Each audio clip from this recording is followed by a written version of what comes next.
Fala galera, aqui é Letícia, estamos começando mais uma edição agora do ProTalks, programa em que a gente conversa, bate aquele papo com várias personalidades do esportes, e hoje eu vou receber um convidado super especial, um convidado que eu tenho certeza que muita gente admira bastante, gosta de acompanhar aí as streams dele, gosta de assistir ele jogando profissionalmente, e é o Ringer, o jogador profissional de League of Legends, que está aqui comigo hoje para conversar um pouquinho sobre a trajetória e outros tópicos. Ringer, primeiro, boa noite para você, seja muito bem-vindo ao programa. Boa noite, Letícia. Boa noite, pessoal de casa aí. Muito obrigado pelo convite, obrigado por me receber aqui. Bora bater esse papo aí. Bom, Ranger, primeiro, gostaria de agradecer você por estar aqui, começar a conversar um pouquinho com você sobre vários tópicos hoje, várias coisas que a gente vai passar aí, sua trajetória, enfim, um pouquinho falar de tempos atuais. Para começar, para a gente descontrair um pouquinho, eu gosto de começar perguntando, até porque, inclusive, essa semana eu participei de um programa de entrevistas, e uma primeira pergunta que me fizeram foi como que eu me definia no mundo? Então eu já quero puxar essa pergunta, porque eu acho uma pergunta muito boa para começar. Gente, se você pudesse definir no mundo hoje, quem é você na fila do pão? Cara, o Ranger... Mano, eu me sinto muito comum, assim, eu sou só um cara que gosta de jogos, gosta de videogame, sou nerd, gosto de série, anime, filme, tudo aí que tem pra gente assistir e passar um bom tempo, eu tô curtindo, então, não sei, só um nerd. Só um nerd, seria essa a definição. Sim. Gostei, é uma boa definição. Bom, vamos falar um pouquinho, então, para começar da sua carreira, né? Um pouco antes da sua carreira começar, um pouco antes do Ranger aparecer. Acho que pouca gente conhece um pouco da sua história antes de você se tornar jogador. Então, quem que era o Felipe, né? Primeiro, Felipe Brombila, quem que é o Felipe? O que você era antes de você se tornar um jogador profissional, né? Você estudava? Você vem aí de uma família com irmãos? Como que era a sua vida? Aliás, onde você vem também? Enfim. Então, eu fui criado como filho único. Minha mãe sempre me criou sozinha assim, mas eu sempre fui muito próximo da minha família, do meu avô, dos meus tios e tal. Como eu falei, eu sou nerd e desde pequeno assim eu ganhei um videogame, acho que com 6 ou 7 anos de idade pela primeira vez. Aí desde então foi paixão à primeira vista. Sempre joguei muito videogame e por volta dos 11, 12 anos joguei meu primeiro PC. Joguei muitos jogos também. Se eu não me engano, o primeiro jogo que eu joguei de PC foi Tibia, e desde então, talvez até esse momento seja o jogo que eu mais tenha jogado na minha vida, mais do que LoL, provavelmente. E conheci o LoL, acho que lá pelos 15 anos de idade, eu acho, uns bons 9 anos atrás, foi meu primeiro contato com o LoL. Então, desde pequeno aí, sempre tive jogando videogame, computador, sempre fui nesse estilo aí. Você tinha alguma ambição já de trabalhar com jogos, assim, quando você era adolescente, do tipo, eu quero trabalhar com jogos de alguma maneira, ou não? Você tinha alguma pretensão, assim, do que você queria ser já? Não, eu sempre joguei muito por hobby, assim, sempre curti, jogar. Eu não tinha nenhuma pretensão quando eu estava crescendo, assim, desde a adolescência, inclusive não tinha nenhuma ambição profissional também, eu não sabia o que eu ia me tornar até os 18, 19 anos, assim, eu era meio largado, assim, e só jogava mesmo. Você não pensava, tipo, nem em faculdade, assim, tipo, eu vou fazer tal coisa, não tinha muito esse pensamento? Não, sinceramente eu não gosto de estudar, assim, eu não consigo manter meu foco, estudando matérias que eu não curto, então estudar para mim sempre foi meio difícil. Eu pretendia fazer algum curso se eu não seguisse no ramo dos jogos. Eu percebi que LoL poderia ser uma profissão quando eu tinha 18 anos, se eu não me engano, foi por volta de 2014. Que eu realmente senti que tinha firmeza no cenário, então foi aí, a partir desse momento que eu tive a ambição de me tornar pro player. E como que foi essa percepção? Você era um cara no high elo, imagino já, você tinha contato com outros jogadores? Como que foi essa entrada no LoL profissional? De 2013 para 2014 eu era Diamante 1, que era o segundo ranking mais alto, né? Na época tinha Challenger, mas só existiam 50 Challengers no LoL. Então eu era Diamante 1, o que deveria ser um top 100 mais ou menos já. Eu jogava mais por hobby mesmo, mas quando eu comecei a ver os campeonatos acontecendo, eu vi que o CBLOL estava se formando, eu vi que era algo sustentável, mas eu não conhecia ninguém no cenário assim. Acho que um dos primeiros amigos que eu conheci no LoL foi o Luscão, e trago ele até hoje, né, essa amizade. A gente jogava Go for LOL na época, eu lembro. Foi isso aí, lá por 2014, isso aí. E como que foi essa entrada, assim, no cenário mesmo? Porque você montou um time, te chamaram? Como que foi essa primeira abertura, a gente quer jogar profissionalmente? Foi basicamente do mesmo jeito que é hoje, né? Eu me destacava na solo kill e era chamado para teste. Na época, como eu falei, eu só jogava Go for LOL com o Luscão assim, no final de semana, mas não tinha time nem nada, a gente jogava, né, sem contrato, claro. E a partir da solo kill, eu fui chamado para fazer teste num time que era bem expressivo na época, que chamava Dai Dai, né, que era um time Tier 2 assim, mas já tinha bastante nome. Na época, o Matsukaze e o Aiel, que eram jogadores bem conhecidos, assim, eles jogavam naquele time, eles saíram. O Aiel, eu não lembro para que time que ele foi, mas o Matsu foi para Kabum Black no CBLOL, aí abriu vaga no time para top laner, daí eu fui chamado para teste, e a partir daí eu me saí bem no teste e o pessoal me chamou para entrar lá. Aí, depois de um pouco tempo assim lá, acho que eu fiquei um mês lá, foi que eu fui chamado para fazer teste na Bigodes também. Você era top laner ainda na época da Bigodes, né? Depois que você transicionou. Como que foi primeiro a experiência nesses times iniciais, né? Você já estava meio que encaminhado para a carreira de pro quando você estava na Daidai e na Bigodes depois, ou você foi mais fortalecer ali depois na época OPK, PRG? Como que foi isso? Não, eu já estava bem induzido a seguir essa carreira, assim. Quando eu peguei Challenger pela primeira vez, que foi em 2014, eu já tinha essa ambição, né? Eu era mid laner na época, só que era meio difícil de entrar, né? Porque os mid laners, eles sempre foram muito enraizados no Brasil. Aí, como eu tinha muito essa ambição, que eu queria muito seguir esse ramo, eu decidi que virar top laner seria o caminho mais fácil de me tornar pro player, então eu virei top laner, e com isso realmente abriu mais portas, eu tive mais oportunidades para ser testado, e a partir daí eu entrei como top. Interessante. Você acha que os jogadores, ainda hoje, assim, eles têm essa mentalidade de vou focar em tal role porque eu posso ter mais oportunidade? Ou você acha que hoje em dia, assim, cara, nada a ver, era mais nessa época? Difícil dizer, eu acho que foram poucas as pessoas que tiveram essa mentalidade, né? São poucas as pessoas que mudam de role. Eu acho que não existe isso muito hoje. O único exemplo que eu tenho, né, desses tempos atuais, acho que é o próprio Bankai, que se eu não me engano ele jogava mid também e ele virou top, mesma história que eu. Ele acabou virando top porque ele, eu não sei porquê, mas ele acabou mudando assim, sabe? Mas eu não vejo muito pessoal mudando, não.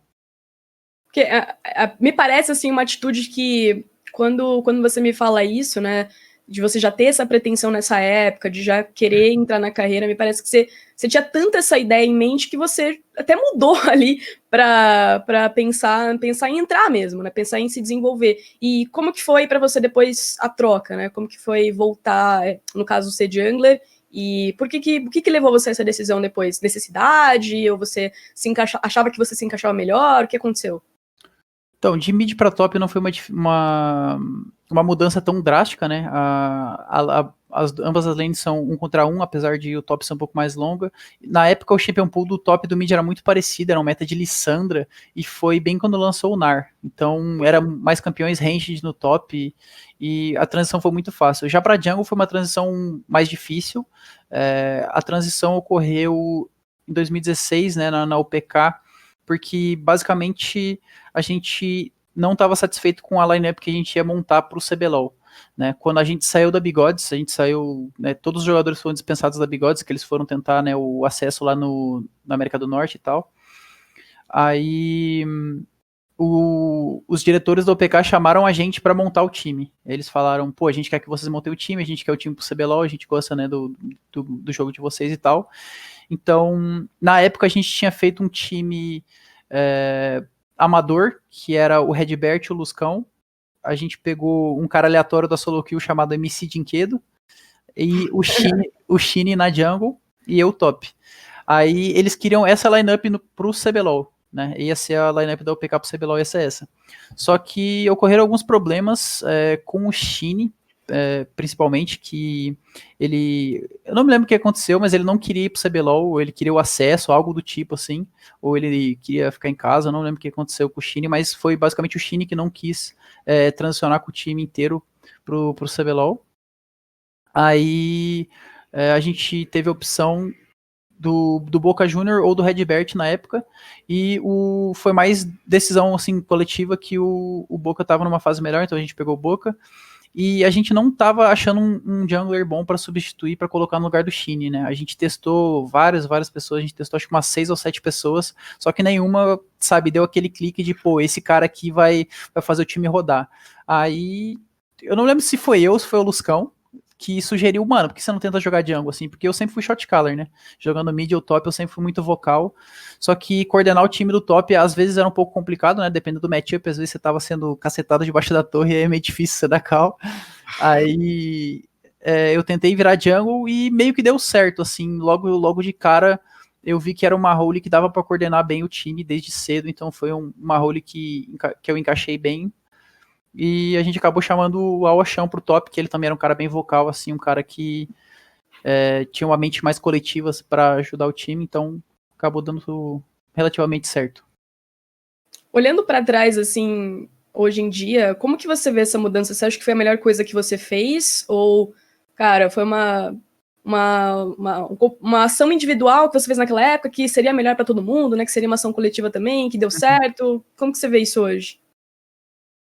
Eu vejo algo como bem positivo, assim, né? Claro que olhando agora, né, com os resultados que eu tive, ou né, com a influência que eu acabei tendo, ou como eu me desenvolvi como atleta, né, como figura pública e tal, foi algo muito positivo.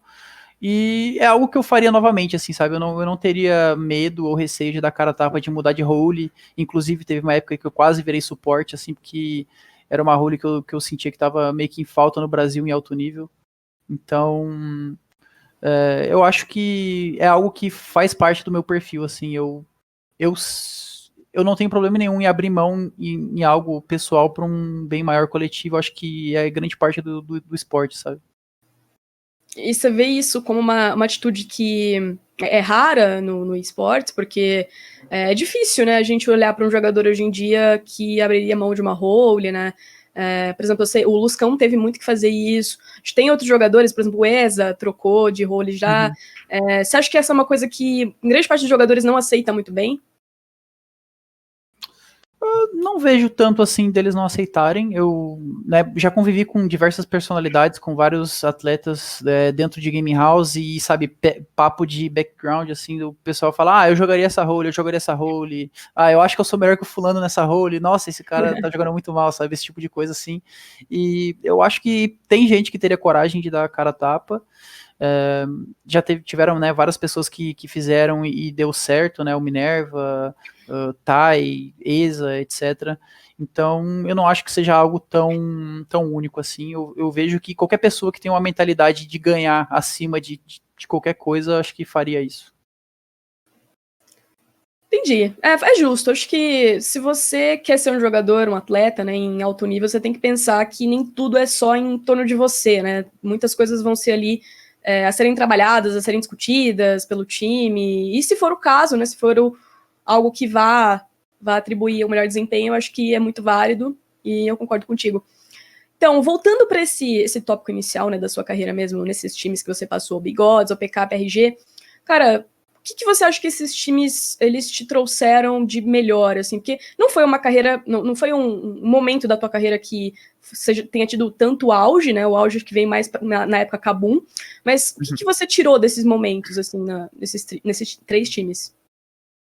Acho que o principal que eu adquiri nesses times que eu passei foi a ambição, sabe? Porque nesse meio tempo entre eu não querer fazer nada e até onde eu comecei a ter algum sucesso, foi um tempo em que eu tava meio que satisfeito, sabe? Foi um tempo que eu saí, sei lá, de uma cidade meio que do interior, né, entre aspas, era uma cidade metropolitana, e eu não tinha nada, e eu comecei a ter coisas, e eu meio que alcancei o meu sonho, o meu objetivo, assim. Então foi um momento em que eu fiquei confortável, sabe? E eu já estava muito feliz de poder competir, de fazer parte daquela atmosfera. Mas depois de alguns fracassos, eu meio que comecei a despertar um lado que não existia antes, que era um lado muito competitivo meu, e, sabe, cada derrota começou a pesar muito. Depois do segundo rebaixamento, eu fiquei com muito sangue nos olhos de voltar forte, sabe, de crescer, e eu comecei a ter ambição, algo que eu nunca tive antes, sabe, o competir despertou uma ambição em mim. Então, depois que eu comecei a ganhar, sabe, aquele papo de a derrota ter um sentimento muito mais forte do que a vitória, sabe? É algo muito, muito real. Então você quer evitar perder a todo custo, e foi esse tipo de mentalidade que foi evoluindo, sabe? E nesses momentos você diria que você nunca pensou em desistir, você meio que transformou esse combustível de derrota em algo mais para ambição mesmo, ou você chegou a pensar em desencanar, deixar quieto, carreira de pro player, não sei se vai dar tão certo assim. Não, acho que desistir nunca foi uma opção. Não é como se eu tivesse, sabe, um plano B ou tivesse alguma coisa para voltar, sabe? Basicamente a única coisa que eu tenho. Então, eu tenho aquele medo eterno de, sabe, quando a água bate na bunda, assim, eu tenho aquele medo de ser substituído, medo de perder relevância, sabe, de deixar de ser um bom jogador. Então, o tempo todo eu sempre vou estar me matando para evoluir, porque não ter plano B é algo muito complicado. Você nunca pensou, então, né, nesses anos de carreira, em deixar o esportes? Não, Como assim, jogador? não. Esse ano, pro meio desse segundo split, assim, quando as coisas estavam horríveis, eu cogitei assim, mano, e se ano que vem eu largar todo esse estresse e virar streamer, sabe? É aquele papo, assim, acho que é as duas opções, né, que quem é Raelo tem, é streamer e pro player. E assim, a gente cogita os benefícios e os malefícios de cada lado, assim. Acho que foi a única vez que eu realmente cogitei parar de jogar profissionalmente, foi esse segundo split. A gente vai voltar um pouquinho depois no assunto segundo split desse ano, né? Uhum. Mas seguindo um pouquinho a nossa cronologia aqui, né? Você comentou essa questão da ambição. A gente já vai entrar um pouquinho no período Kabum, né? E já vou trazer para você essa ideia de quando você chegou na Kabum, né? Quando você estava próximo ali desse momento, se reuniram aquele elenco que era um elenco ainda. Ninguém falava ali, né, que os jogadores estavam ali os melhores individualmente do Brasil, né? Não tinha esse estrelismo em cima dessa Kabum, mas foi um dos melhores times que eu já vi atuar no Brasil, assim. Eu lembro muito bem, eu fui nas 2 finais que vocês venceram, e nessa época eu tava trabalhando, inclusive, como jornalista. Cara, eu lembro muito bem do que era falado, assim, sobre vocês, sobre a visão que as pessoas tinham daquele time, e era um time que parecia ter muita ambição. Você acha que você trouxe todo esse gás, essa vontade, essa força com você nesse período, que foi uma trajetória aí de baixos, né, em alguns times que você passou? Você acha que na Kabum você trouxe isso muito forte? Não necessariamente. Eu acho que, acima de tudo, o sucesso daquela Kabum veio da humildade. Eu não sei se humildade é a palavra certa, mas era um time muito fácil de lidar, sabe? Era um time muito fácil de ser treinado. E essa minha ambição e essa minha personalidade casou muito bem com a do Nuddle, né? Que chegou na época lá. E a gente tinha uma ética de trabalho muito parecida. Aí, somado, né, ao fato do time ser muito fácil de trabalhar, né, os Antins e o Dinquedo tinham uma personalidade muito fácil, o Riev também era um cara muito tranquilo, e até o Titã, né, na época que assim, a gente não tinha nada, ele era um cara muito, muito tranquilo de lidar, assim, não tinha problema nenhum. Então, era um time muito fácil de direcionar, sabe, era um time muito fácil de ensinar. Então, esse foi o caminho que a gente achou para o sucesso. Quando você fala Titã, né, porque ele não tinha nada, você quer dizer no sentido de que ele não tinha tanta fama, ele estava começando a ganhar relevância? Ou seja, você está mencionando algo mais assim, em direção a um ego, alguma coisa assim? Eu acho que entra um pouco na área do ego, sim, mas era mais no sentido de confiança em excesso, sabe? A mentalidade que a gente entrou, né? A gente citou até em algumas entrevistas, né, em 2018, foi de não ser rebaixado, né? De ter um primeiro split legal para chegar no segundo split e tentar ir pro Mundial, sabe? Bater de frente com outros times. Só que acabou que a gente tinha alguns talentos no time que a gente não esperava, né? Principalmente o talento mecânico do Titã, assim, ele chegou já batendo de frente com os melhores do Brasil, e aos poucos essa confiança acabou se tornando né, um excesso que prejudicava às vezes, né, a famosa calecada, assim, às vezes acontecia assim, mas no começo não acontecia tanto, mas pro final, assim, que ele foi pensando, pô, eu sou o melhor, sabe, tipo, pô, se eu fizer vai dar certo, esse tipo de coisa que acabou entrando no território da disciplina, eu acho que foi o que acabou puxando a nossa orelha mais pra frente, sabe. Então, nessa época, eu lembro muito de vocês comentarem em entrevistas e tudo mais também, já puxando de novo a questão do Noodle, né, que ele era um cara que tinha uma filosofia, ele tinha um certo relacionamento ali com vocês também, diariamente, que era uma coisa que vocês chegaram a elogiar bastante.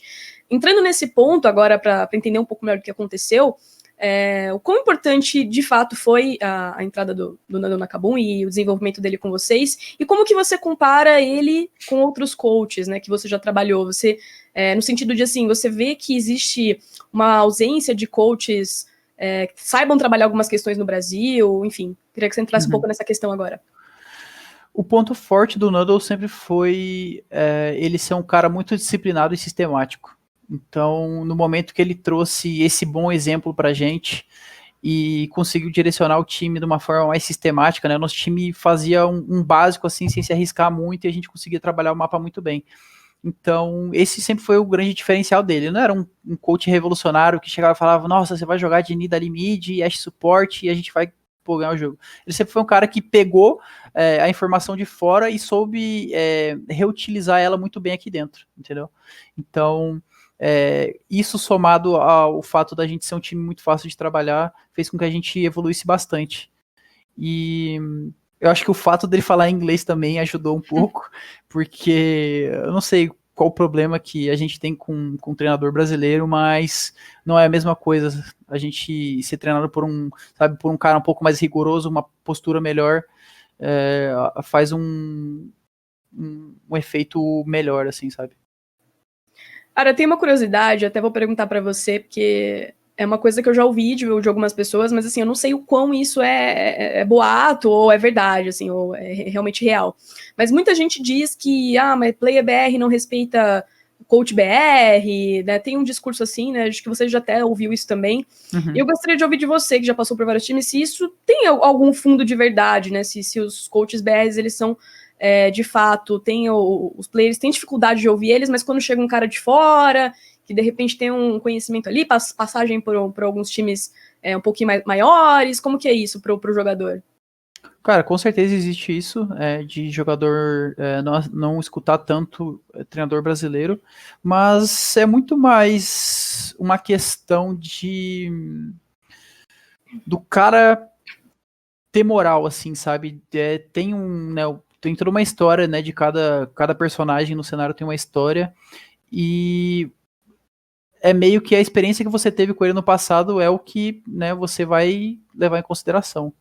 Então, às vezes é um cara que já é meio mal falado e chega no time e o pessoal não leva ele muito a sério, sabe? Ou é que depende muito da personalidade, assim. Tem pessoas que tentam impor muitas coisas de uma forma que não funciona e ele acaba perdendo rapidamente o respeito.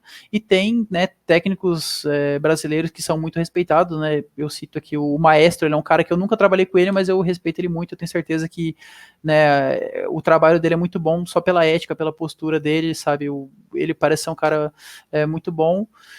E os treinadores gringos, assim, né, entre aspas, eles trazem, eu sempre vi, né, a vantagem de ter um treinador estrangeiro por ele trazer um conhecimento muito fresco, né, porque assim, o conhecimento que está no Brasil é um conhecimento muito reciclado, né, a gente praticamente nunca vai ter um conhecimento tier 1, sabe, por assim dizer, a gente nunca vai ter os melhores técnicos vindo para cá e ensinando a gente diretamente, então a gente pega conceitos um pouco velhos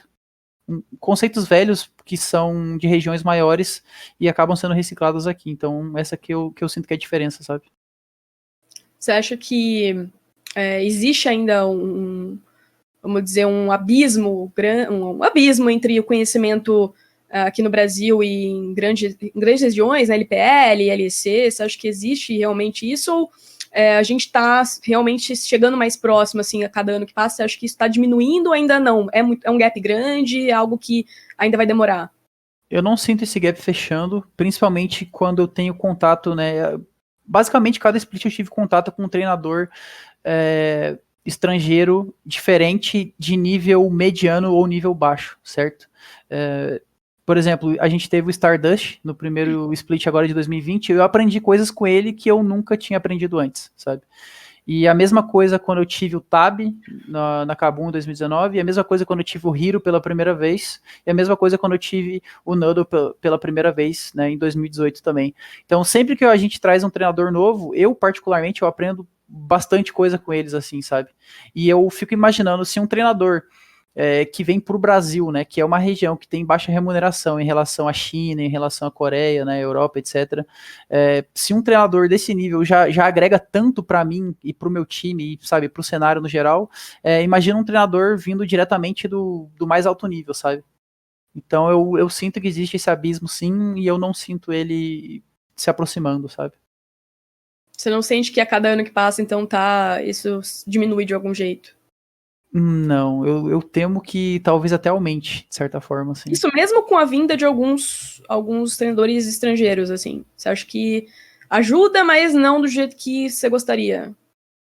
Eu acho que ajuda, depende muito do time, né? Eu acho que esse é um assunto que a gente vai abordar, né, eventualmente, que existem times que são muito difíceis de serem treinados e existem times que são muito difíceis de serem alinhados, sabe?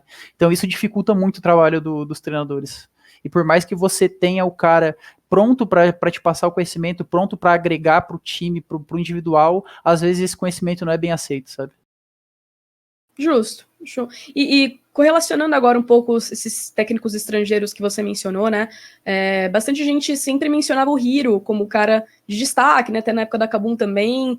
E eu queria saber agora qual influência o Hiro realmente teve nessa etapa de vocês. Porque agora, voltando um pouco no assunto Kabum, né? Kabum foi um time, falando no aspecto coletivo, muito, muito bom, né? Um time que executava, ninguém conseguia punir, era um time difícil de jogar contra. E muito do sucesso da Kabum, você já falou, atribuído ao fato de que é um time fácil de treinar, mas assim, o que primeiro, eu queria que você respondesse, né, o que mais influenciou no aspecto da chegada do Hiro, o que ele acabou fazendo ali com vocês, né, um pouco dessa experiência, e depois um pouco da decadência da Kabum, né, os piores dias ali da Kabum, como que foi isso, porque na cabeça de muitos, né, só entrando num outro tópico também, mas eu, por exemplo, olhando de fora, pra gente é um pouco estranho olhar um time se desfazer, né? Um time que foi tão bom, entrar numa espécie de colapso, né? Não funcionar mais como funcionava. Então eu queria saber, na tua opinião, depois que você responder a primeira, como que chegou nisso? O sucesso da Kabum eu atribuo muito mais ao Noodle do que ao Hiro. Né? O pessoal tem uma perspectiva de que o Hiro foi até um grande herói, assim, né? Um trocadilho, piada do humor. Mas o impacto dele não foi tão grande pra gente quanto foi o do Noodle. O Noodle, ele trouxe, como eu falei, uma filosofia e uma ética de trabalho muito, muito forte, uma disciplina muito boa também pra gente. E também melhorou muito o nosso macro, assim, base.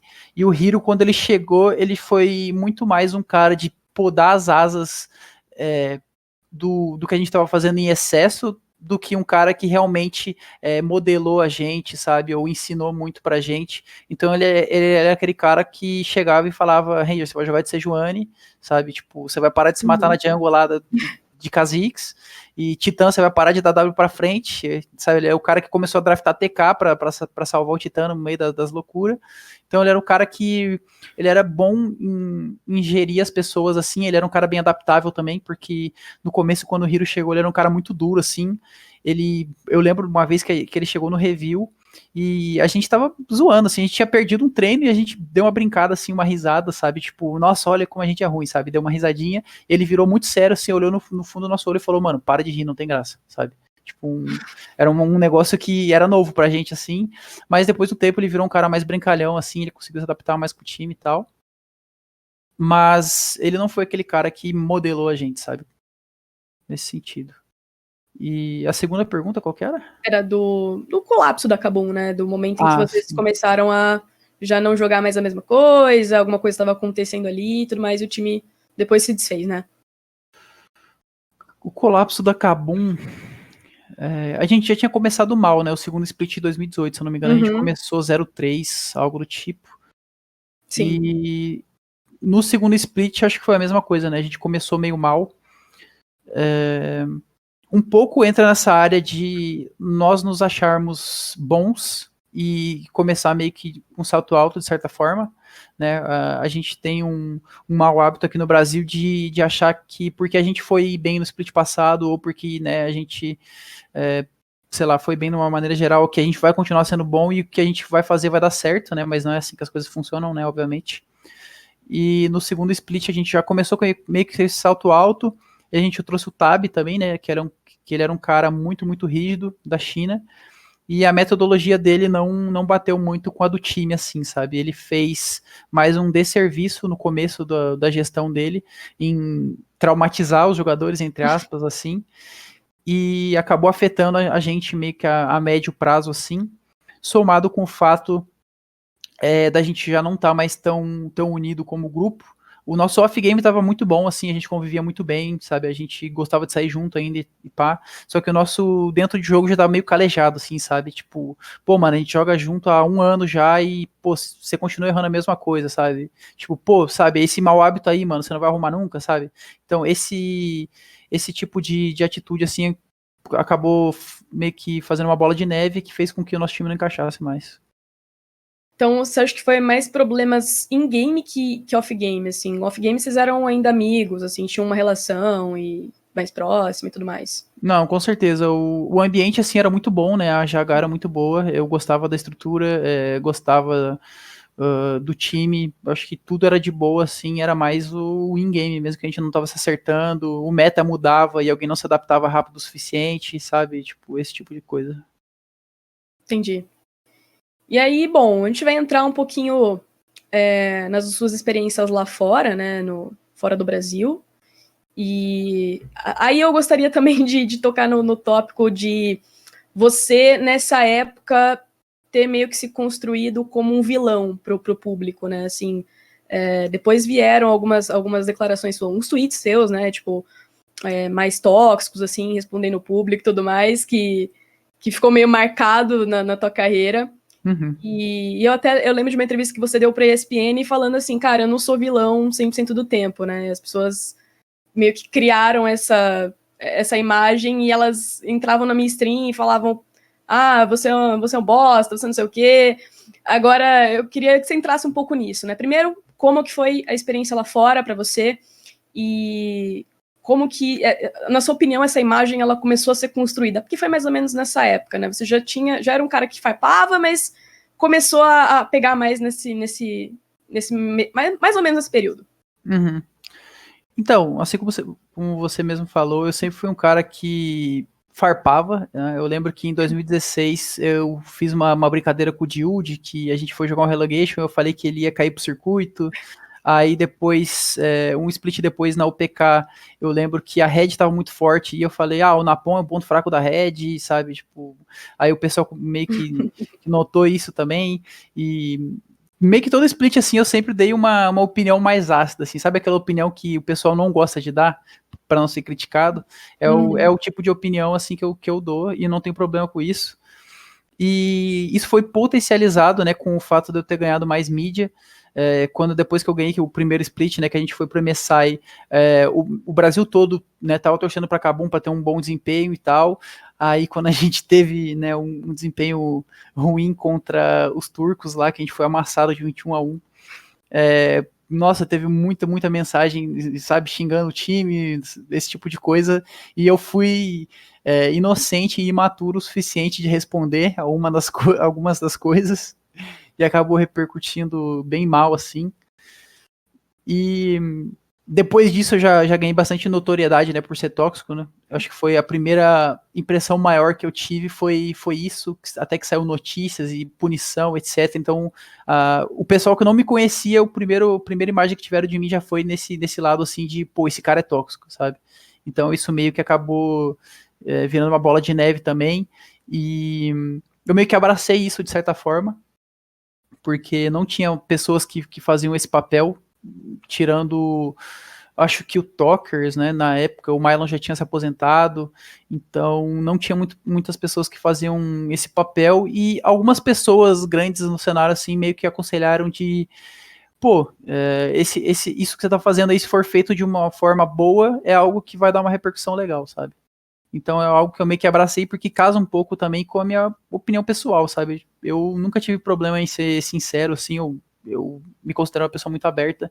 Então, se eu chego na entrevista da Riot de manhã e ela pergunta, pô, como é que vai ser o jogo contra a CNB? E a CNB for ruim, eu vou olhar no fundo da câmera e vou falar, vai ser um jogo fácil, eu vou destruir eles, sabe? Eu não tenho problema em falar isso. O meme do Pokémon lá.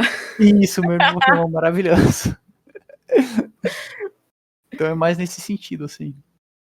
Certo, mas você, assim, eu lembro muito bem daquele tweet lá que até acho que deu problema, né, porque você teve que apagar e tudo mais, né, na época da Kabum mesmo. Uhum. E, cara, você acha que foi mais uma reação sua, assim, automática ao hate, ao ódio que você estava recebendo? Ou, de fato, você meio que queria ser o bad boy, assim, tipo... que foi? Foi um mix de coisas? O que aconteceu naquela época? Não, nessa época eu não tinha intenção nenhuma. Eu não gostava de interagir muito assim. Foi mais, como eu posso dizer, uma coisa da minha natureza, assim, sabe? Tipo, eu sou aquele cara na solo kill que eu tô jogando, aí, sei lá, o cara pinga uma interrogação em mim e eu digito uma interrogação no chat. Tipo, o que você quer, mano? Que você tá enchendo meu saco, sabe? Eu sou respondão mesmo. Aí foi, tipo, as pessoas enchendo meu saco assim, eu meio que retruquei, sabe? Foi inocência mesmo. E hoje em dia eu vi nessa mesma entrevista, você fala que você já não faria mais isso hoje. Hoje em dia eu vejo você muito mais brincando, né, com esses comentários de hate. Você acha que mudou um pouco a sua forma de olhar pra isso, assim? Hoje em dia você é mais brincalhão mesmo, você puxa mais pra tirar sarro? Ah, mudou com certeza. Na época, esse ponto que eu toquei da imaturidade era muito porque eu não conseguia separar, sabe? E eu sinto que isso existe muito das pessoas, de não saber, ou não conseguir, ou não entender que o eu, Felipe, não tem nada a ver com o eu, Ranger, sabe? E, tipo, o que eu sou como jogador, né, não me torna como pessoa, sabe? E eu tinha essa dificuldade também, sabe? Então, assim, quando uma pessoa falava, sério, você é um lixo, sabe? Por exemplo, eu levava tipo, pô, mas eu não sou um lixo, tipo, você é um lixo, sabe, seu bobão, sabe? Tipo, assim, eu respondia assim, tipo, no mesmo nível da pessoa, sabe? E hoje em dia eu consigo separar, sabe? Se a pessoa fala, você é um lixo, aposenta, é tipo, é outra coisa, sabe? Eu já levo pra outro lado. Uma coisa que eu gostei muito, assim, do Ranger atual, assim, é que você puxa muito mais pra uma coisa, assim, meio de autozoação também, né? Tipo, você traz você mesmo faz o bully. E acho que essa é uma forma interessante de você reagir a uma coisa assim. Porque antes do cara falar, você já tá falando, e não que você leve aquilo a sério, mas você já tá zoando consigo mesmo, e é uma forma de você também descontrair, né? Com isso, eu acho muito legal. Bom, vamos falar um pouquinho pra você. Quero saber como que foi a experiência lá fora, como foi jogar lá fora. Eu sei que o resultado não foi bom, mas queria saber um pouco do que você aprendeu, do que você conseguiu abstrair de tudo isso. Assim, não só de jogo, tá? Mas assim, o que isso te trouxe pra tua vida, as experiências fora do Brasil, e pode trazer de bootcamp também, se quiser, já adiantando um pouquinho essa época mais recente. E aí depois a gente vai falar um pouquinho sobre diferenças culturais. Então, mas vamos falar um pouquinho disso, experiência. Ganhar o CBLOL e ir pra fora foi, dá uma sensação de recompensa muito grande, assim, sabe? Ainda mais pra uma pessoa que nunca saiu do Brasil. Eu tive a sorte de ir pra Alemanha pela primeira vez quando eu fui no MSI, e é uma recompensa muito grande você conhecer uma cultura diferente, você ver pessoas diferentes, e pra mim, todo esse lance, sabe, tipo, sei lá, experimentar comida, esse tipo de coisa é uma recompensa muito grande, e foi uma motivação, assim, por mais bobo que pareça. Esse lado pesou bastante. Teve o lado de que eu sempre tive curiosidade de conhecer a solo kill. Outra recompensa muito, muito grande foi ter scrimado com os times de lá, né? Eu tive a oportunidade de scrimar com times grandes, pô, muito da hora. Foi streamar contra a Team Liquid, contra a Fnatic, contra o Diamond Prox, né? Que ele tava na Gambit, que ele era, tipo, pô, uma referência gigantesca, né? Pra todo mundo que assistiu o LoL lá nos primórdios. Então, conhecer e jogar contra esses caras e tipo assim, ver ele na sua tela e perceber que, pô, ele não é tão diferente de você, sabe? Que, tipo, você consegue ganhar dele, você consegue ser do nível dele se você treinar, é uma recompensa muito grande. Então, pra mim, essa experiência de ir lá pra fora é meio que uma motivação de querer voltar lá, sabe? É uma sensação muito boa, assim, de recompensa. Certo. Legal, eu achei interessante isso que você falou de provar uma comida, né, de ter um contato, assim, com uma cultura totalmente diferente, porque é uma coisa que, às vezes o pessoal pensa que a carreira do player, ela tá só mais ligada ali à competição mesmo, ganhar e tá ali competindo, mas, cara, tem toda um background, assim, né, de, tipo, você ir pra lá, você, cara, tá em outro país, às vezes pra um player aqui que não, acho que você nunca tinha saído do Brasil, né? Não. Para alguém que nunca saiu do Brasil, que estava sempre aqui e tudo mais, tem um gosto diferente, estar num lugar diferente, conhecer essas pessoas. E puxando já essa questão que você trouxe de ter escrimado com times grandes, né, ter conhecido players muito famosos, tem algum deles, assim, que você era muito fã, que você tinha uma admiração gigante e você ficou assim, caraca, eu conheci esse cara, eu joguei contra ele, e alguém que você já assistia jogos, acompanhava e tudo mais? O cara que eu mais admiro, que eu mais admiro, assim, que eu tive contato de screen foi o Reckless mesmo. Depois de um tempo no cenário, assim, eu passei a admirar muito pessoas que têm uma ética de trabalho forte e se entregam tanto pro trabalho, né? E a gente sempre lê sobre a ética do cara, sobre ele sempre ser o primeiro a chegar, ou ele sempre estar disposto a fazer tudo, e ele ser um cara muito team player, ele também é um cara que chega, né, em inúmeras finais, ele é um cara muito relevante internacionalmente, então assim, ele é um cara que eu admiro muito e jogar contra ele foi uma sensação muito boa, assim, de tipo, pô, eu não tô na mesma liga que ele, né, mas eu posso chegar onde ele tá, sabe? É uma sensação muito doida, assim, de você ver os caras tão longe e ao mesmo tempo você ter uma proximidade, assim, né, de poder jogar com ele, é um bagulho muito louco. Bacana. O Reckless, inclusive, que tá em mais uma final agora, né? Vai jogar Sim, domingo contra... é monstro. Não sabemos contra quem, mas deve ser G2. Enfim. Não sabemos, mas sabemos, né? Enfim.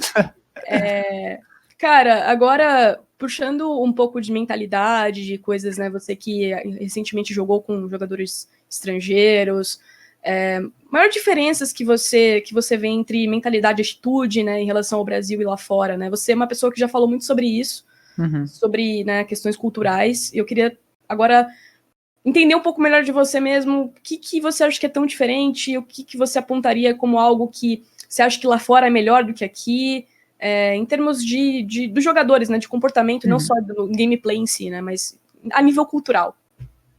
Então, a nível cultural tem uma diferença gritante entre a asiática e a do ocidente, né? Acho que isso aí é notável por todo mundo. E principalmente com coreanos, né? Eu não tive contato com europeu nem nada do tipo, foi mais pessoal coreano mesmo. Eles têm uma mentalidade muito limpa e eles têm um discernimento muito bom em relação à evolução, em relação a como lidar com o time e como buscar a vitória, sabe? Eles são direto e reto, assim, eles são muito, muito brutos, assim, no bom sentido, sabe? De tipo, mano, é só fazer desse jeito, sabe? E eu sinto que os brasileiros são muito negligentes e acomodados, de uma forma geral, assim, sabe? Eu digo isso porque eu já tive bastante disso, né? E até como eu citei, assim, quando eu entrei no cenário, eu me acomodei muito, sabe? Eu tinha a sensação de que eu já tinha alcançado um objetivo, já tinha alcançado um sonho, então eu não precisava, não é que eu não precisava, mas eu não tinha a ambição de dar um passo a mais, sabe? E essa ambição eles sempre têm, sabe? Eles sempre têm o próximo passo, o objetivo deles nunca é daqui a 5 metros, é daqui a 100 metros, sabe? O objetivo dos caras é ganhar mundial, sabe? É um negócio absurdo. E, como eu falei, eles são muito receptivos e eles são muito assertivos acima de tudo, sabe? Então, eles não dão rodeio. O que a gente mais vê com jogadores brasileiros em review ou quando você tá dando feedback é o cara dar um rodeio ou ele dá uma desculpa, sabe? É tipo, pô, mano, sei lá, eu avisei do gank no top e você morreu. Aí o cara fala, cara, mas é porque, sei lá, o cara jogou muito errado aqui e eu me desconcentrei, sabe? Eu, tipo, o jungle não deveria estar top agora e eu morri porque o jungle inimigo é ruim, sabe? Esse tipo de coisa que não faz sentido. Aí você dá o feedback pro Bevó e fala, mano, por que você morreu aqui? Eu avisei que o cara tava aqui, ele fala, não, desculpa, próximo jogo não vai acontecer. E realmente não acontece, sabe? Tipo, o cara realmente pega aquilo e ele, sei lá, eu não entendo, ele aprende... absorve. Isso, exato, sabe? Então é um negócio completamente diferente, assim, é uma experiência que só você lidando com ambos pra você entender o quão discrepante é, sabe? Mas, assim, na sua concepção, essa é uma questão educacional, assim, tipo, eles são assim porque eles foram criados nesse molde asiático, nessa educação mais disciplinada, ou eles, como atletas mesmo, eles já têm uma outra perspectiva também? Cara, é difícil dizer, eu acho que é muito questão de criação e de cultura mesmo, sabe? Eu não sou tão próximo à cultura asiática, né? Só o pouco que eu convivi e conversei com eles, mas tem uma recompensa muito grande de você ser pro player lá, né? Então é um negócio muito disputado, então só os melhores dos melhores acabam realmente se tornando pro players lá. E eu sinto, né, eu já criei essa polêmica, assim, já em alguns lugares, que eu sinto que o povo brasileiro é um pouco acomodado, né, eu digo isso porque, como eu falei, eu mesmo já fui acomodado, eu mesmo já tive uma mentalidade não tão direcionada para competição, e não sei, é um negócio muito discrepante mesmo, então eu sinto que é enraizado na cultura, sim. Entendi. É uma coisa que acho que gera muita discussão, mas não dá para negar que quando você tá ali trabalhando, você que já trabalhou, eu nunca trabalhei, mas a gente consegue enxergar um pouco dessa disciplina. Você vê, por exemplo, o Faker perdendo. Eu lembro desse episódio em que o Faker, eu acho que ele ganhou o título e ele tinha jogado mal e ele foi pro hotel chorar e treinar. Eu lembro, foi no MSI aqui no Brasil essa história aí, que eles tinham ganho o MSI aqui, né, 2017, isso.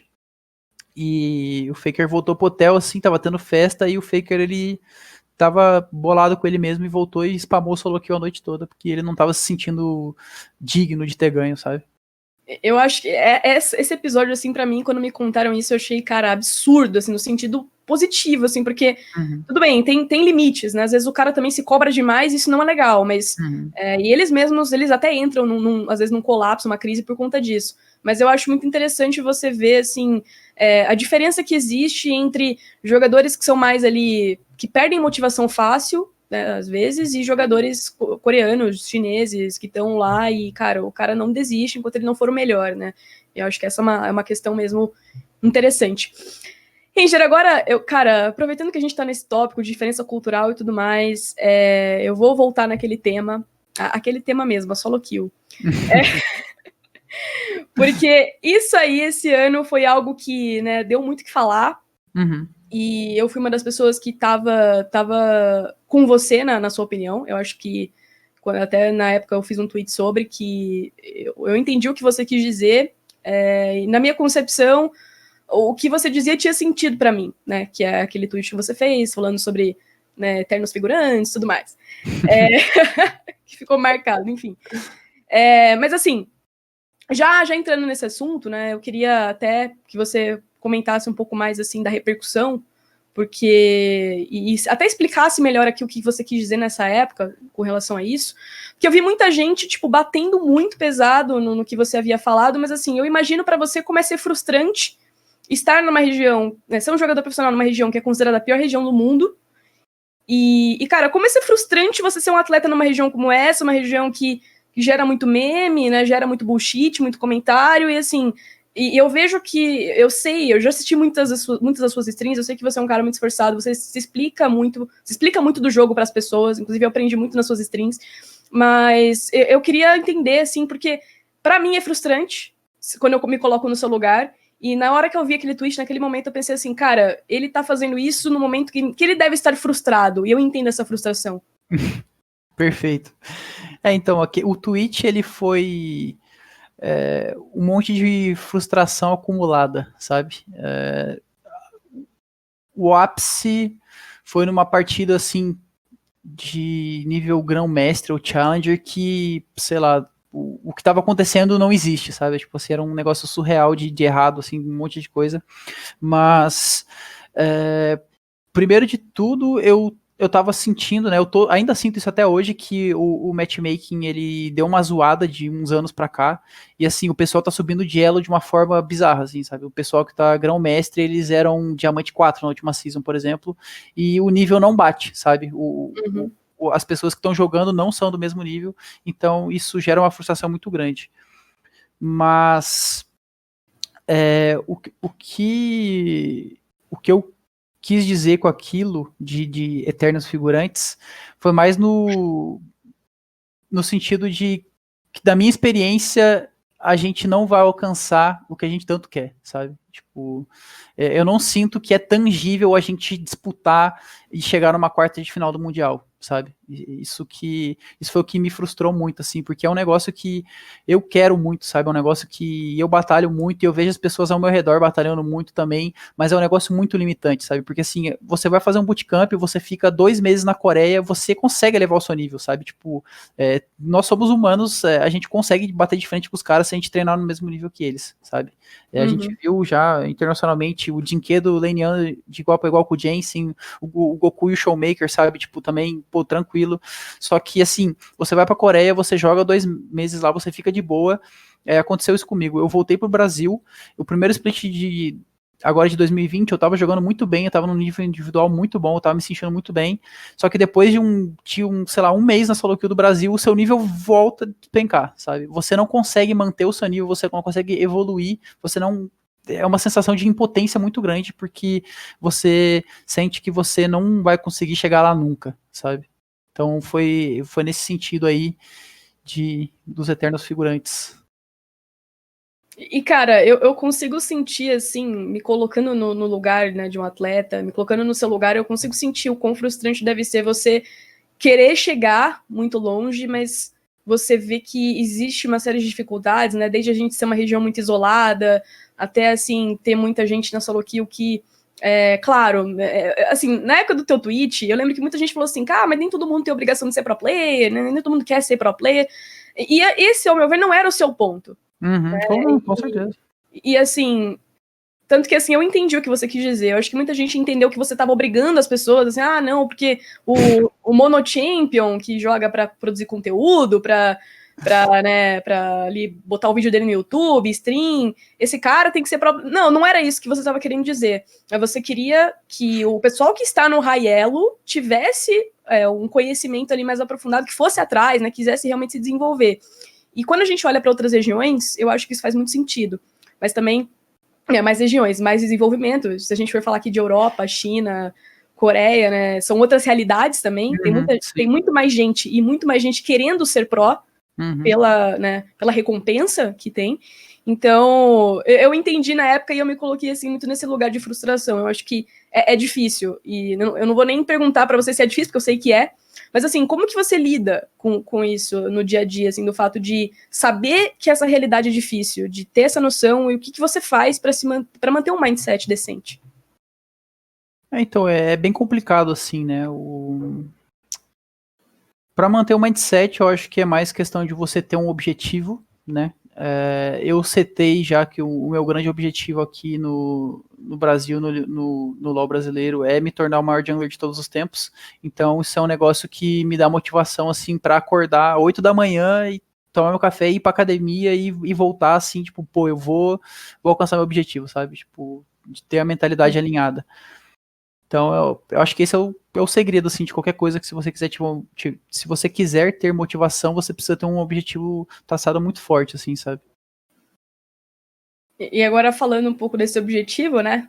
Esse ano não foi tão fácil. Já vamos entrar agora um pouco mais recente, né? No ano de 2020. Muita coisa veio, muita coisa aconteceu, pandemia, muitas coisas não foram como esperávamos, não tivemos MSI, por exemplo. O CBLOL ficou todo online. E você entrou no Flamengo. Acho que essa é um grande ponto interessante para a gente dizer, porque é uma camisa de peso. Né? Tem todo o nome do esporte tradicional. E já começando um pouquinho nessa parte boa, como que foi para você entrar no Flamengo, antes da gente entrar aí nas coisas que não deram tão certo? Entrar no Flamengo foi muito bom. Assim, quando eu tava para sair da Kabum, tinha no máximo umas 4 organizações que eu entraria, sim, que que basicamente a minha filosofia é jogar no time mais forte, que tem a mentalidade alinhada comigo, assim, o time que mais se dispõe a ganhar, sabe? Então, assim, o Flamengo, ao meu ver, desde que ele entrou no cenário, sempre foi um time que não poupou esforços para ganhar, sabe? Sempre contrataram os melhores jogadores, se dispuseram a montar o melhor elenco, e essa é a mentalidade que eu tinha também. Eu queria meio que montar um time e buscar jogar com os melhores jogadores possíveis, então casou perfeitamente com a filosofia do Flamengo também. Ranger, agora entrando mais em Flamengo, né? Você acabou falando um pouquinho de como foi esse início. Não foi um ano fácil, mas foi um ano assim que você reconstruiu a sua marca, você estava, né, como pessoa se aproximando muito mais do público. Eu senti que o público estava muito mais próximo de você, não só nas suas streams, mas tinha, né, muito se falava já sobre você, tanto pelo seu sucesso no ano passado, quanto pela a sua figura, né? Quem você se construiu como player. Então, quando eu vi que você estava no Flamengo, assim, as minhas expectativas em torno do time foram muito altas. Não só por você, mas assim, o time todo, como você falou, era um elenco muito, muito forte, né? Depois ainda chegou o Bivó e tudo mais, muitas coisas aconteceram. Mas eu queria saber, né, já começando um pouquinho a traçar o que aconteceu nesse ano, questões gerais, né? Pandemia, chegada de novos jogadores, como que foi esse ano no Flamengo para você? Cara, o ano do Flamengo foi muito, muito conturbado. Primeiro, assim, a gestão do time estava um pouco dividida no começo do ano, né? Acho que todo mundo sabe, né? Tinha as questões, né, da gerência da Quatiguan com o pessoal do próprio Flamengo. Aí também teve uma divisão, assim, no próprio elenco do time, né? Uma filosofia de trabalho ou filosofia de como a gente ia lidar com o treino, como que a gente ia direcionar o time e tal. Então foi um negócio meio conturbado, assim, que a gente acabou levando, assim, no talento, sabe, de certa forma. A gente não foi um time muito treinado, a gente foi um time mais... não treinado no coletivo, a gente foi mais treinado no individual, assim, sabe. Então, da questão de desempenho, assim, eu não sei como que o primeiro split teve um resultado melhor que o segundo, sabe. Eu acho que porque o nível do split em si estava mais baixo mesmo, que a gente acabou chegando na final. Mas o ano, assim, foi bem conturbado. A chegada da pandemia afetou bastante também, né? O CBLOL ter sido online atrapalhou um pouco também. A gente não tinha um lugar para jogar, daí a gente teve que improvisar. Aí depois, mais pro meio, pro final do segundo split, que a gente conseguiu, né, de fato, um office para a gente treinar, então a gente acabou estabilizando um pouco. Mas o ano, assim, se eu tivesse que definir uma palavra, seria conturbado mesmo. E o quanto você acha que essa questão do online ela afetou você, né? Você, não só você, mas os jogadores em si, o Flamengo. Como que você viu essa questão dessa transição para o online? Vocês sentiram bastante falta do stage? Isso afetou em algum momento a motivação de vocês também? Do tipo, cara, estamos treinando no mesmo ambiente de screen, ou sei lá, estamos tendo que improvisar aqui alguma coisa. Quanto que isso de fato afetou vocês? Isso me afetou na questão do feeling, assim, porque quando você vai jogar um jogo no stage, tem meio que uma pressão a mais, assim, sabe? Um peso nas nossas costas de que você não pode errar. Então, de certa forma, é algo que me ajuda a jogar, assim. Eu sou um cara que gosta bastante de jogar no stage. E eu acho que, acima de tudo, o stage ele faz os times um pouco piores jogar um pouco melhor, né? Por exemplo, a Kabum era um time que jogando no stage no primeiro split era muito, muito inferior do que jogando online, e deu um conforto muito maior para os jogadores, e isso fez com que eles tivessem um boost de performance. Se o CBLOL tivesse sido presencial o primeiro split todo, eu duvido que a Kabum sequer teria se classificado os playoffs, por exemplo, sabe?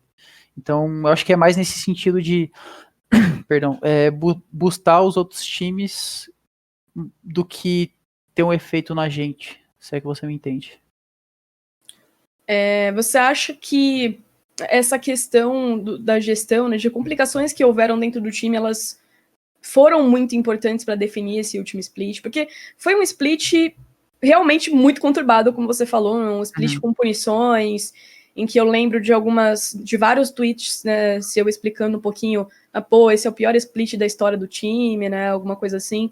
E como que você vê essa situação toda? Você estava sob muita pressão por estar no Flamengo também, aliado a tudo isso? Você sentia muito peso da torcida?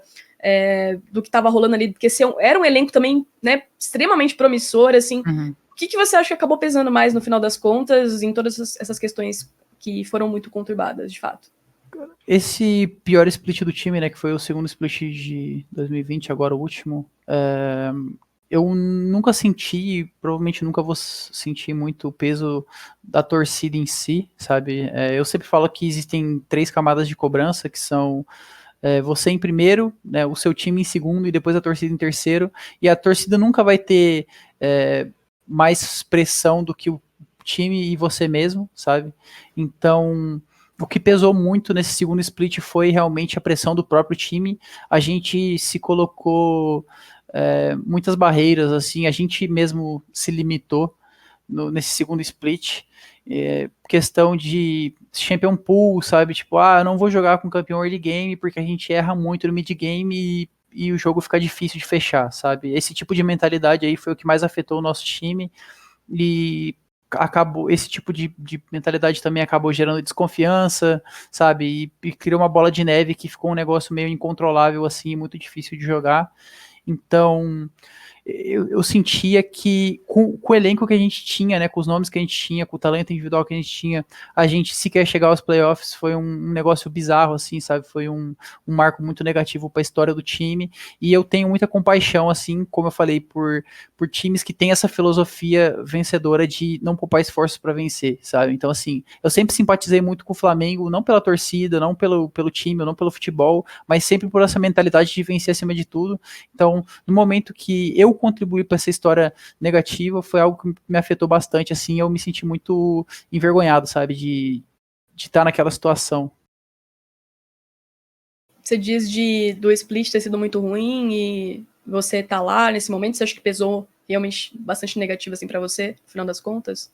Sim, isso eu tava me sentindo muito mal, assim, sabe, de fazer parte dessa história, sabe, porque, querendo ou não, quando perguntarem qual que foi o pior split do Flamengo, pô, até agora foi aquele que tava o Ranger, sabe, tipo, esse tipo de coisa me afeta bastante. De você ficar atrelado a uma imagem ruim.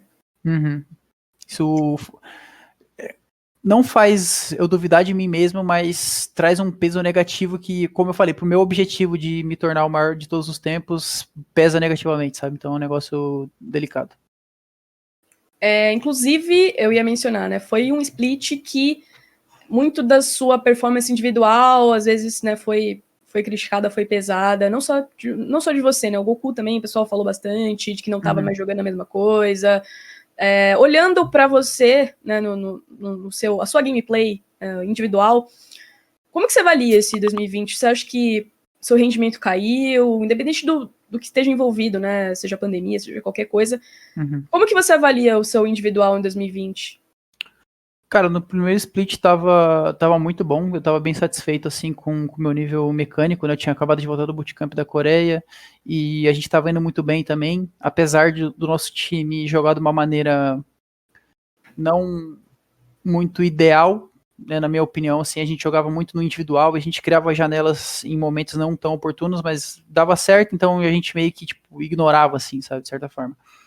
Então, o primeiro split eu acho que foi positivo, foi uma performance boa. Já no segundo split foi negativa, na minha opinião. Eu sempre fui uma pessoa muito crítica, né, em relação a mim. Eu sei quando eu jogo mal, eu sei quando eu jogo bem, eu sei quando o erro é meu, eu sei quando o erro é individual, ainda mais porque eu analiso a mesma partida, né, até diversas vezes. Então, esse segundo split, assim, foi uma performance individual minha ruim. Eu sei que fica feio falar dessa maneira, mas eu não sinto que foi culpa minha, sabe? Foi muito porque eu falei da atmosfera do time, a gente se limitava muito, então, tipo assim, pô, não quero que a gente jogue de Elise e Kalista trash porque a gente vai errar mid-game e o jogo vai ficar difícil. E fechar jogo com 35 minutos de Kalista e Elise é difícil, sabe? Então a gente tinha que adaptar a Champion Pool por causa das paranoias assim, do time, de certa forma. A gente mesmo se impunha limitações que afetava não só a mim, como a todo mundo, né? Então foi um split muito delicado de jogar assim, que afetou todo mundo, assim. Todo mundo pareceu pior do que realmente é, sabe? Até o B-Boy, por incrível que pareça. Não, cara, mas o B-Boy, assim, ao meu ver, foi estatisticamente falando, né, um monstro. Acho que não só em estatísticas, mas a gente via o que ele fazia em game, e eu acho que se ele não for o ADC da temporada, independente do time que ganha aí, eu acho que é um pouco sacanagem, mas falando aqui da minha opinião. Mas realmente, não, o B-Boy foi algo surpreendente. Agora, uma questão, assim, mais recente até, né, o Flamengo acabou caindo sem atingir os playoffs, acho que essa era a expectativa. Foi mais frustrante para vocês, eu imagino, foi nem ter alcançado aí os playoffs. E, cara, eu queria rememorar um pouquinho o último jogo, né, de vocês que vocês foram desclassificados, né, pelo Santos. E foi um jogo, ao meu ver, um pouco estranho. Foi um jogo, ao meu ver, em que vocês pareceram um pouco afobados, algumas coisas ali. Parecia um certo nervosismo em torno dessa questão do playoff. Como é que foi esse jogo para você? Como você estava se sentindo? Qual que era a sua expectativa? Você achava que realmente tinha realmente chances de você não pegar, ou você estava muito, muito, muito confiante?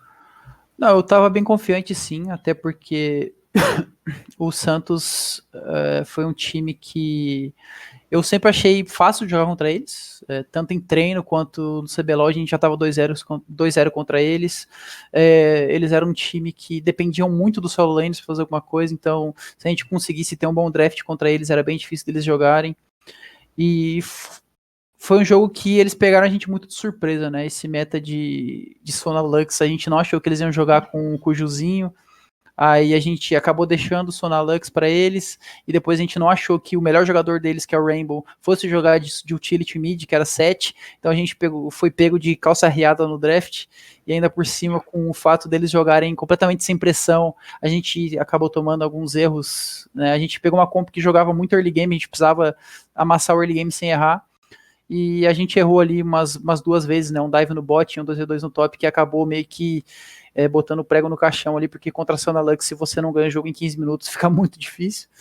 Sim. E foi mais a gente ter sido pego de surpresa, assim, porque se fosse um jogo, na moral, assim, um jogo, sabe, meta 5v5, a gente ia amassar eles, mas infelizmente não foi. Até aproveitando uma coisa que você falou, falando da Kabum, né, você acha que o Flamengo foi um time difícil de ser treinado? Você acha que o coletivo era mais complicado do que em relação a Kabum? Pra caramba. Esse time do segundo split agora de 2020, com certeza foi o time mais difícil de ser treinado que eu já lidei na minha vida. Como eu falei, nós mesmos nos colocávamos limitações, principalmente em questão de draft, e eu ouvi diversas vezes ao longo do split, a gente não tem tempo, sabe? Tipo, sei lá, a gente precisa jogar de tanque top, rapaziada. Pô, a gente não tem tempo. A gente precisa jogar de scaling bot, rapaziada. Pô, a gente não tem tempo, sabe? Tipo, eu ouvi isso muitas vezes e essas limitações, assim, tornavam o jogo muito difícil, porque era o Ranger fazendo um malabarismo com 3 lanes que precisava de atenção de jungle. Aí a gente, sei lá, errava num aspecto e ficava difícil, e já ficava aquele de, pô, esse cara tá errando isso aqui muito, sabe? Tipo, já ficava essa desconfiança, assim, de, pô, esse cara vai errar isso aqui, sabe? Então, foi um time muito difícil de ser treinado, foi um time difícil de ser guiado também, né? Porque o direcionamento, a gente não concordava muito de como que a gente queria fazer as coisas, então ficou bem delicado. E ainda mais imagino nessa época que as coisas eram online, dificultou. Eu não sei se vocês estavam os 5 juntos, agora nessa etapa final que vocês ganharam vários jogos na sequência, né? Acabaram perdendo para o Santos. Mas vocês meio que caíram atirando ainda, né? Vocês estavam muito bem nessa reta final. Mas deve ter sido, imagino, complicado lidar também com algum fator de distância ali. Vocês estavam mais próximos e no final como que foi isso? Mas para a reta final a gente conseguiu uma game office, né? A gente tava com uma game office muito boa, a estrutura era muito boa, os PCs bons, era tudo show de bola. A gente tava em horário comercial lá, acho que do meio-dia às 8, ou da 1 às 8 a gente tava tendo acesso ao game office, mas ele ficava aberto se o pessoal quisesse ficar. Então, questão de estrutura, assim, de distância não afetou, não. Foi mais questão do time em si, dos jogadores, da staff, etc. Entendi, justo. Acho que, independente de não ter atingido o que vocês esperavam, acho que ainda foi uma reta final ali que vocês tentaram, né? Vocês estavam melhores e pareciam na direção certa. Mas aquele jogo não calhou, né? E não foi. Mas enfim, falando um pouco agora de futuro, né? De coisas que vão vir, né? Sistema de franquias está por aí. tá para chegar no Brasil. Não sei como que vocês, jogadores, estão... Imagino que vendo com olhos positivos, né? Mas não sei como que vocês estão esperando, o que vai acontecer, o que vai mudar, se o time vai entrar na franquia ou não. Enfim, de qualquer modo, queria saber um pouco de vocês, suas expectativas para a chegada das franquias, o que você espera, o que você gostaria, se você acha que... O quanto você acha que a franquia vai ter impacto na gameplay aqui no Brasil, enfim. Cara, eu vejo a franquia só como positiva, eu não consigo ver um aspecto ruim dela.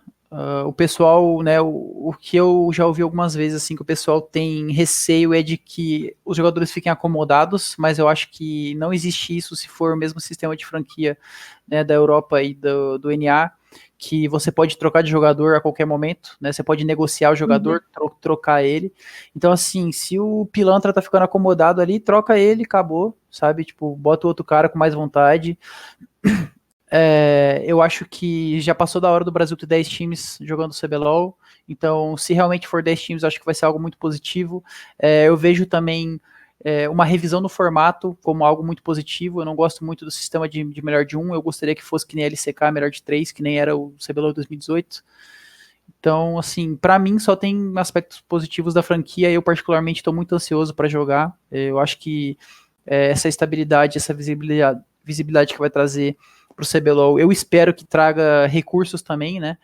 Um dos grandes problemas, né, voltando àquele assunto lá de solo kill, é que eu sinto que não tem muito uma recompensa muito grande de você se tornar pro player, né? O jogador que pega Raela hoje em dia, entre ele abrir stream e pegar 1000 viewers, ele vai ganhar mais do que ele ganharia como pro player, sabe? Para jogar 15, 16 horas por dia e ter a chance de ser rebaixado e ser xingado ainda. Então, assim, eu acho que a franquia chegando e trazendo mais dinheiro, mais recurso, eu acho que vai ter mais pessoas batalhando por aquele lugar. E isso eu só vejo sendo positivo, sabe? Então, assim, eu acho que a franquia vai ser show de bola. Eu acho que é muito saudável quando você pode se dedicar a ser um atleta e você não precisa pensar, ai meu Deus, será que eu vou ser rebaixado amanhã ou não, né? Tipo, eu acho que isso para um atleta é muito menos desgastante, né? O torneio ele não vira algo ali até você olhar para ver olhar a tabela e falar assim, lascou, né? Pode lascar. Então, eu vejo como algo muito positivo. E assim, em termos de melhora no desempenho dos times, você acha que isso com a franquia vai acontecer? É uma coisa que as pessoas também se questionam bastante. Eu acho que a parte de baixo da tabela, assim, o top 4 não vai competir com os 6 de cima, sinceramente. Eu acho que os dois times, por exemplo, se pegasse os dois melhores times do circuito, eles não têm nível para bater de frente com o meio de tabela do CBLOL, né? Eu acho que, eu não lembro quem ficou em último nesse CBLOL, mas era melhor que os times do circuito. Então, assim, a princípio, a curto prazo, eu não acho que vai ter uma melhora de nível, né, na competição, mas a longo prazo, eu acho que o meio da tabela vai ser muito disputado, sabe? Eu acho que os jogadores vão crescer de nível rapidamente, principalmente pelo contato, assim, como eu falei, se for feito da forma certa, se tiver um Academy obrigatório e o contato dos jogadores do Academy ser regular com o time titular, acho que o cenário tende a crescer bastante ao longo de uns 2 anos aí, eu acho que já vai dar uma evoluída legal. Bacana, é isso que eu espero também. Eu acho que a gente só tem a ganhar com as franquias chegando aí, todo mundo só tem a ganhar. Ranger, vamos para as perguntas do público agora, para a gente poder encerrar daqui a pouquinho. Eu vou ler aqui, né, o nome e vou trazer a pergunta. Selecionamos algumas, então, das que mandaram lá no Twitter. Moirax Sparkles, @ailixo, mandou o seguinte: Ranger, você acha que o desempenho do Flamengo no split passado ia ser diferente se fosse presencial ao invés do online? Do split passado, no caso, o segundo ou o primeiro? Pode opinar os dois, se você quiser. O primeiro, difícil dizer, porque o Lúcio voltou para a Coreia, né? E ele é uma grande parte do time, então não sei se mudaria muito. No segundo, eu acho que mudaria sim um pouco. Como eu falei, eu sou um cara que eu gosto muito da pressão do stage, e eu sei que o Goku jogava melhor no stage também. O Bevoy não teria problema com o stage, o Lúcio também não. Só o Bankai, eu não sei como seria a performance dele, né? Ele é novato, mas eu acho que teria sido uma performance melhor, com certeza, se fosse stage. Certo, vamos agora, Daniel Bocício, arroba Bocício Daniel, mandou. O que você acha que mais atrapalhou seu desempenho individual no segundo split? A atmosfera do time mesmo, as limitações que a gente se impôs, que eu já citei algumas vezes, assim, da gente ter receio de jogar com certas coisas, nós mesmos nos limitamos, isso daí com certeza afetou muito o individual de todo mundo. Luiz Ciu, @Ciu, underline 2702. Como você acha que vai ser esse Mundial, tanto para o Brasil quanto outras regiões do Wildcard, com o Seed 4, com a LPL e a LEC tendo o Seed 4 agora? Cara, eu acho que o Mundial ele vai ser algo muito positivo para o Brasil esse ano, porque ambos os times que estão na final têm um nível legal, e o formato mudou também, né? O pessoal que está mais atualizado aí viu que o formato deu uma melhorada pra gente, então eu acho que as nossas chances de ter um bom desempenho aumentou bastante, então eu tô bem positivo em relação ao Mundial. Agora, aproveitando aqui também, encaixar uma pergunta minha sobre a final do CBLOL que tá para acontecer agora no sábado. Tem INTZ, já quero um pouco das suas especulações aqui, o que você espera, você que conhece muito bem os dois times, queria um palpite seu sobre quem deve ganhar e um palpite aí de quanto. Cara, eu, inclusive, fiz uma aposta aí com o grandíssimo Chevy, com o Baiano, que eu acho que a NTZ vai ganhar. O fato, né, de eu achar que a NTZ vai ganhar é pelo nível apresentado nas semis. Eu acho que a PEN veio um pouco apática, né, em relação à fase de pontos. Eles se mostraram um time completamente diferente, eles jogaram um estilo de jogo completamente diferente. Então, se eles jogarem o que eles jogaram na semifinal, eu vejo uma leve vantagem para a NTZ, mas não é uma coisa de stomp nem nada. Eu acho que seria um 3-2 mesmo. Eu acho que vai para 5 jogos essa final, independente de qual lado. Mas você acha que seria, então, 3-2 em NTZ, na sua opinião? Isso, exato. 3-2 em NTZ. Boa. Bom, pra gente finalizar então, Ranger, queria que você falasse um pouquinho, você que já tá anos jogando, né, já tá aí no cenário também, se firmou como a sua marca também, fazendo stream e tudo mais, streams didáticas, por sinal, acompanhem lá as streams dele. Cara, alguma experiência, alguma coisa que você teria para passar para quem tá a fim de entrar no cenário profissional, alguém que, o menino lá da Solo Kill que almeja ser um jogador, o que você diria para essa pessoa que tá lá na Solo Kill, que quer essa carreira? Cara, eu diria para essas pessoas buscarem a excelência off-game, sabe? Prestar atenção off-game, eu acho que é um aspecto super importante pro pessoal que está começando ou pro pessoal que já está e não presta. Questão de psicólogo super importante, prestar mais uma atenção no lado físico também, né? Uma questão de fisioterapia ou de exercício físico, algo do tipo que previna lesões. Alimentação, bom sono, sabe? Eu acho que é uma base muito sólida para aumentar o seu desempenho. Então, para o pessoal que quiser seguir nesse ramo, eu acho que criar uma rotina e se inspirar em grandes atletas de outras modalidades é super importante. Então, acho que é algo que eu estou fazendo, que eu super recomendo, acho que vai elevar o nível de todo mundo. Bom, eu vou puxar uma outra pergunta rapidinho também do público, né, que é uma coisa que eu também gostaria de saber. Partida mais memorável da sua vida competitiva, pra gente poder encerrar a live, e por quê que é a mais memorável? Cara, com certeza o jogo 5 da final do segundo split de 2018, porque foi ganhando do Flamengo, que era um time favorito. Foi também no Rio Grande do Sul, que é onde eu sou, né? Então foi com a minha família inteira lá assistindo, foi algo muito prazeroso, foi muito recompensador. E a experiência que eu tive assistindo o ensaio um dia antes me deu uma sensação muito boa, assim, de fazer parte de algo, sabe? Na abertura, assim, tava o meu rosto lá e eu senti, eu faço parte de algo, daí no outro dia eu fui lá e ganhei com toda a minha família presente na minha terra natal, então foi um jogo inexplicável, assim, foi uma sensação muito boa, me deixou muito feliz.